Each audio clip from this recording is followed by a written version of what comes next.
human connection to nostalgia is seemingly common knowledge, that it is not only pleasurable for those experiencing it, but also for those who come into contact with the person who is experiencing it. If one knows this about nostalgia, when a person experiences nostalgia while watching a film, does the connection affect the viewing experience? Nostalgia engages with another function of cinephilia, the love of cinema, connecting the audience to a film through shared lived experiences. Wes Anderson's use of nostalgic elements, such as the David Bowie songs in The Life Aquatic with Steve Zissou, are examples of this engagement of nostalgia, and in turn engaging cinephilic feelings within the viewer. This connects to the idea that the use of nostalgia triggers, such as music, contributes to the cinephile's pleasurable experience of watching a film. Nostalgia experienced within films is similar to cinephilia, as seen in Wes Anderson's The Life Aquatic with Steve Zissou.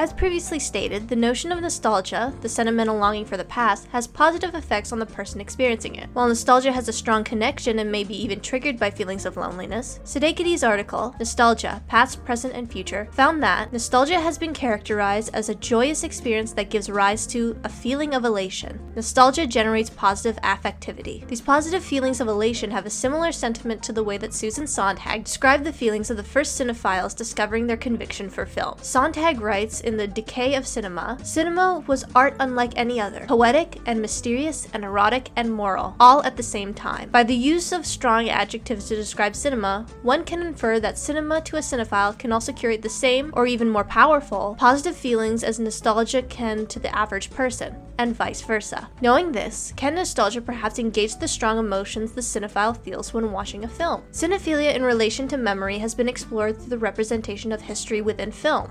Drelly Robnick writes in his article Mass Memories of Movies, Cinephilia as Norm in Narrative and Blockbuster Culture, that the blockbuster acts as a time machine, which we can see as a translator or modulator between temporal regimes, times of everyday habitual consumption, times of spectacular experience, times of catastrophic history. The way historic events on film are perceived are almost timeless. Simultaneously, the film is past, present, and future. Robnick goes on to say, it generates and regenerates memories, most of all itself, that are not easy to get rid of that want to be lovingly kept, revived and relived in commodified terms and on a mass scale. Jenna Ng, in her article, The Myth of Total Cinephilia, also talks about a timelessness to cinephilia, and mentions that this timelessness breaks a traditional sense of reality. She writes, cinephilia travels a mythic arc similar to that of cinema itself, driven not by a need for reality but for time. The cinephilia associated with creation, viewing, and commodification of a film, and the events in it, are similar to the timelessness of nostalgia. The process of remembering and reliving past memories in a positive and timely instant are best seen when examining the intentional use of popular 60s and 70s rock songs, particularly songs written by David Bowie in Wes Anderson's The Life Aquatic with Steve Zissou.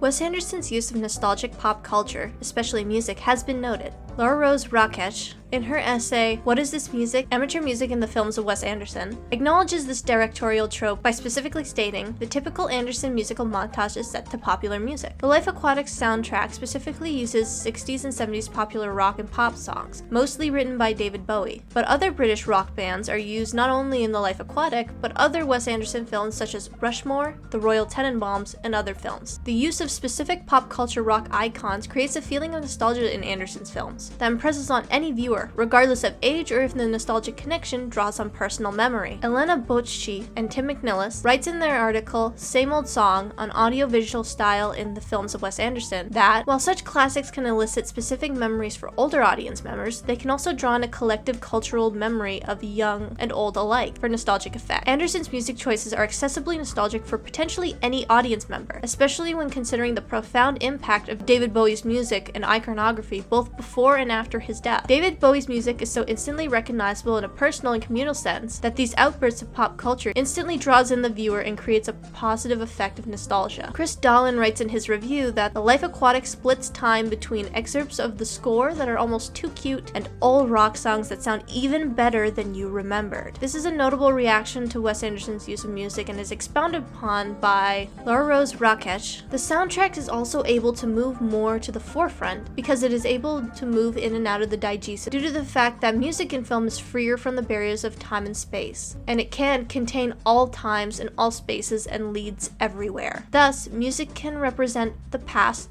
present, and future. The David Bowie songs in The Life Aquatic transcend space and time, much like Cinephilia does, and draws on positive feelings through creating nostalgia, which are similar to the effects of the cinephilic experience. The connection between nostalgia and cinephilia can be seen through not only the similarities that they both share, but also through the interests of the auteur. Wes Anderson is not the only auteur and cinephile who uses nostalgic music in his film. Quentin Tarantino and Spike Lee have used iconic and nostalgic music in their films as well. Nostalgia and cinephilia seemingly are linked to one another, similar in how they make people feel and how people view them as concepts, and contribute both to the film and the film viewing experience.